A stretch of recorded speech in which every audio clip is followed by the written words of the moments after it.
Hello, welcome to Unit 3 of our course. Unit 3 begins on Sunday, November 9th and ends on Saturday, November 15th at 11:59 p.m. I would like to just briefly introduce this unit, the types of assignments that you will be working on, and address a few of the topics that will be covered in this brief video introduction. In this unit, we will be exploring 1950s America. The culture of the 50s is very distinct, and I think very interesting on a number of levels. 1950s America, we often have the vision of programs such as Leave It to Beaver or Father Knows Best, perhaps, which are still frequently run in syndication on television. When we think of the 1950s, we tend to think of an era of very conservative beliefs, very traditional norms, very traditional gender roles. And that's an important aspect of the 50s that I would like to emphasize in this course. In the 50s, there are very limited views or restricting views on the roles of men and women in society. I think it's particularly an interesting topic, as this, of course, is a women's college that emphasizes women's empowerment. In the 1950s, a variety of factors contributed to women being disempowered. During World War II, women had been encouraged to enter the workforce in large numbers, and roles that they had never served in before. During the 1940s, during World War II, women were urged to go to work in heavy industry, to work on building tanks and aircraft. Women were also encouraged to join the women's auxiliary corps of the Army and Navy, the WACs and the WAVES, respectively. However, immediately after World War II ended, there was an emphasis in American culture on returning to traditional, quote-unquote, gender norms. This was part of a broader movement in the post-war period to return to what was called normalcy.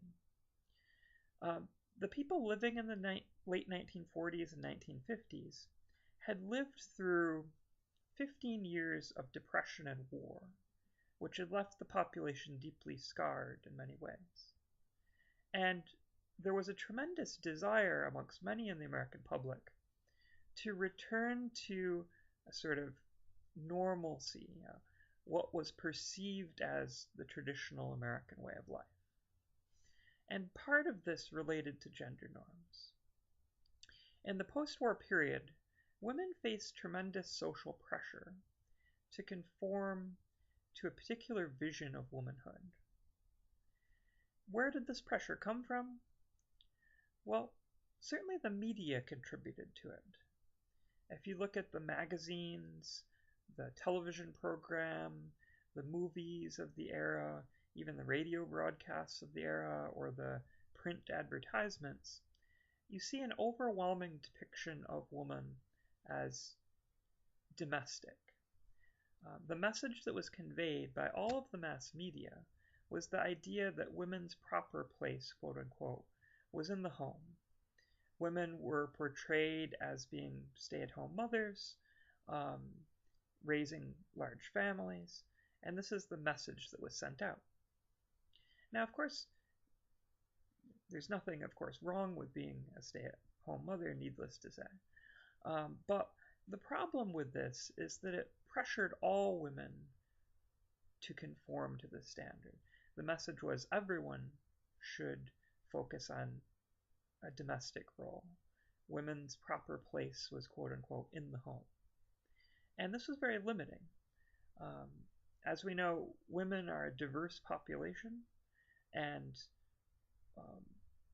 women have different interests, and some women may want to embrace the role of being a stay-at-home mother, but others may wish to pursue professions, careers, things of that nature. I think as female students, as adult women, you all have a rich perspective on the diversity of women's interests and goals in life. So perhaps I don't need to comment on that much further. But in the 50s, the overall message was there is only one way that women should lead their lives, and all women should embrace this particular vision of womanhood. Historians today refer to this as the cult of domesticity, the idea that women were supposed to joyfully embrace the role of bearing and raising children, taking care of family, and that women should abandon any interest in working outside the home. Part of this message also was the notion that women should be economically dependent upon men, that the proper role for men in society was to be the quote-unquote breadwinners, to work outside the home for wages, and the proper role for women was portrayed as staying at home and caring for the family. So again, the problem with this notion is it was so confining, that it presented women, and to an extent men, with very limited options.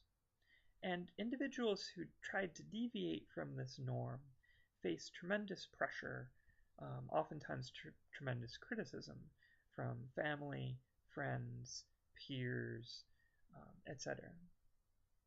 So women after World War II faced pressure to leave the workforce, and oftentimes companies simply laid off all of their female employees in the immediate post-war period and hired male employees.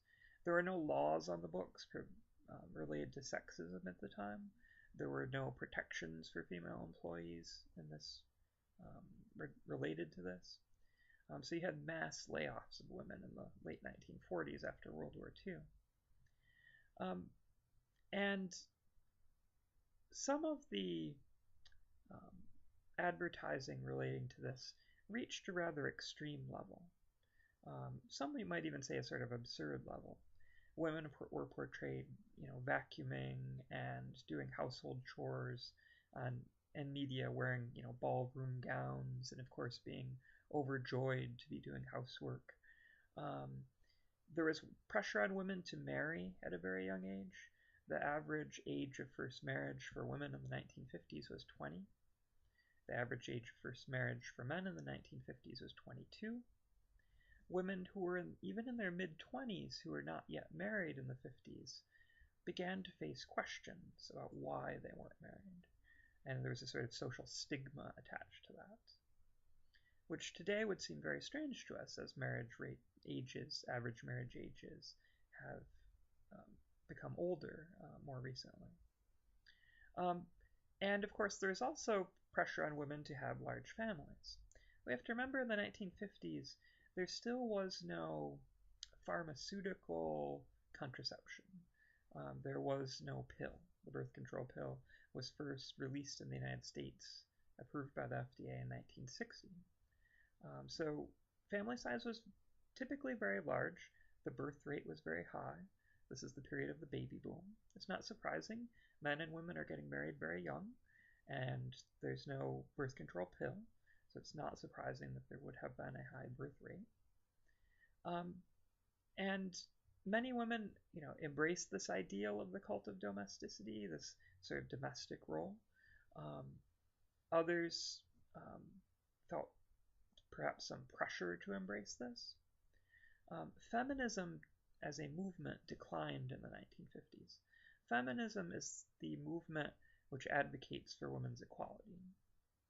And believe it or not, feminism was actively discouraged by the mainstream media and culture in the 50s. There was a perception that if a woman was not happy in the traditional role or traditional gender norms, there was something quote-unquote wrong with her. Women were encouraged to seek therapy and even to take antidepressant drugs if they were unhappy with the domestic sphere. Feminism in some therapeutic circles in the 1950s was even regarded as a psychological disorder to be treated rather than a legitimate political view, essentially. So men also faced pressure. The pressure on men was sort of exactly the opposite. Men weren't expected to have really any role in the lives of their family to speak of. Men were supposed to be breadwinners, to make money. Men weren't expected to attend their children's events. There's a general expectation in corporate America that men could work late at night or on weekends, because after all, the assumption was they all had wives who were at home taking care of the family. So there's this sort of reverse pressure on men to be just sort of working machines to make money for the family, and perhaps to play a sort of disciplinary role with children, but beyond that, there's very little expectation for men to be involved in family life in the 50s. So that's one thing you'll be exploring. There's a discussion board question which asks you to discuss and speak about gender norms in the 50s. And again, I would just emphasize that the I think very negative aspect of gender norms in the 50s was that it limited choice. That women often found they didn't have a lot of options or choices about how to lead their lives in the 50s. And even if women did try to break the norm and enter the workforce, many of the professions were openly hostile towards women, essentially. It was very difficult for women to enter the professions. A lot of medical colleges, a lot of law schools took a dim view of women applicants. Many law firms, medical practices, other professional associations generally restricted women's participation or certainly discouraged it in a variety of ways. There's actually an inverse relationship in the 50s between women's educational attainment and their participation in the workforce. The less educated a woman was, the more likely she was to be engaged in the workforce. The more educated a woman was, the less likely she was to be employed. The reason for this is that the gender norm, the gender ideal of the stay-at-home mother in the 50s was really only open to middle-class to upper-class families. Working-class families or families in poverty, women had to work to supplement the income of the family. So it was really an ideal that was only accessible for the middle to upper class. And of course, middle to upper class women were much more likely to attain higher levels of education in the 50s, hence their lower workforce participation. Now, another aspect of the 50s that we will be exploring is the civil rights movement. The civil rights movement is, in the 50s, centered largely upon African Americans' struggle for equality. In the 50s, African Americans still faced massive oppression, especially in the American South. African Americans in most southern states effectively could not vote in the 1950s. Yes, the 15th Amendment of the Constitution stated that no state could discriminate against an individual on the basis of race in terms of voting. However, a variety of means were used to circumvent this in the South. States passed a whole host of laws which essentially prevented African Americans from voting. Literacy tests were the most common. Literacy tests basically stated that an individual had to demonstrate a high literacy level, high ability to read and write, in order to cast a vote.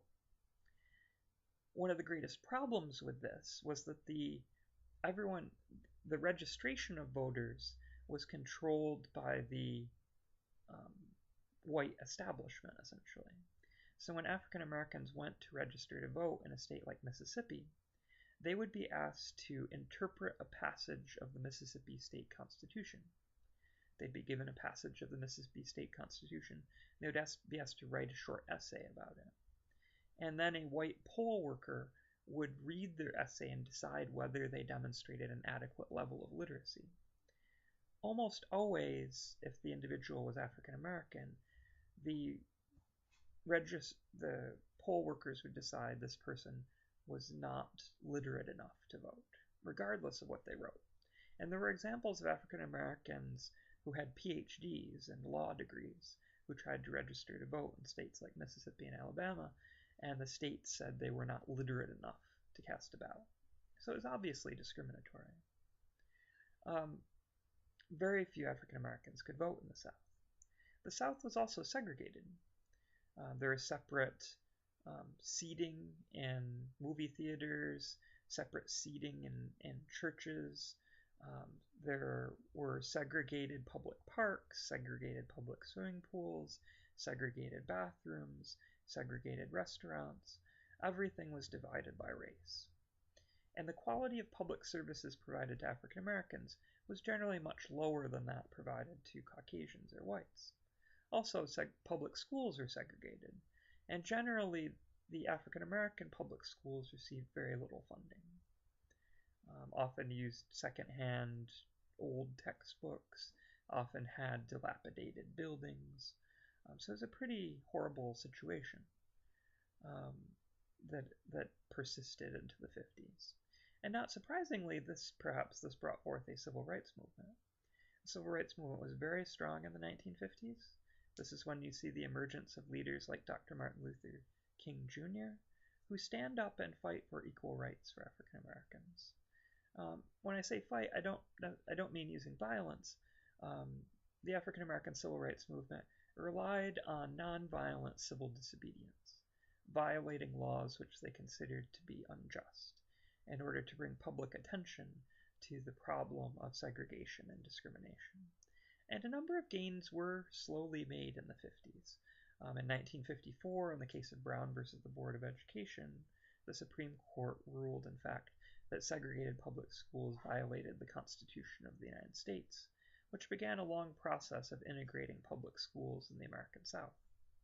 You're going to watch, I think, a very good film related to this. It's called Let Freedom Ring, and you will be asked to write a film commentary in relation to this.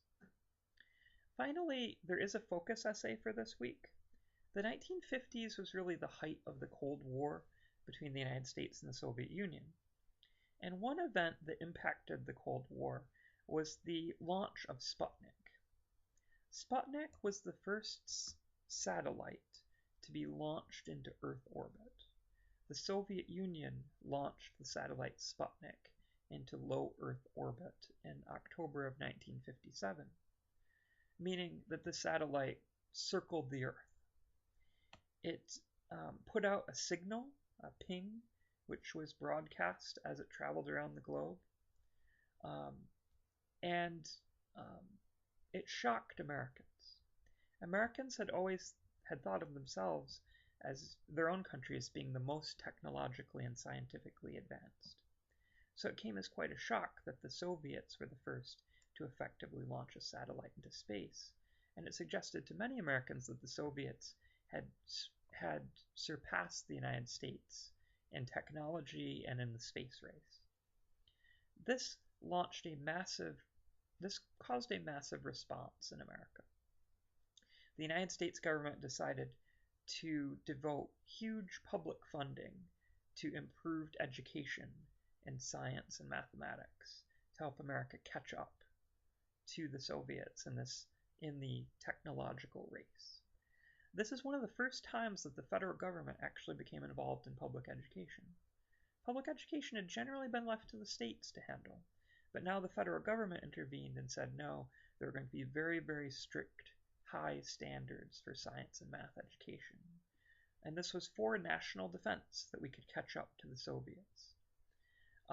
Being able to launch a satellite into space meant that the Soviets had the technology potentially to strike any point on the globe with a nuclear bomb.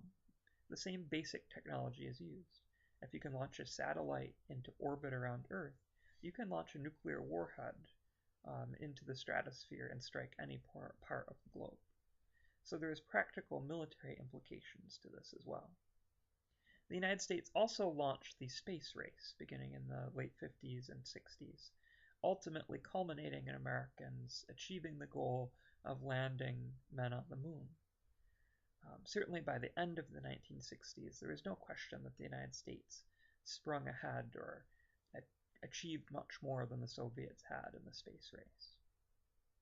Yet great public expense, certainly. So these are the basic topics we're looking at this week. The very restrictive gender norms of the 50s that were discriminatory, certainly towards women, and one could argue even restrictive towards men in a variety of ways.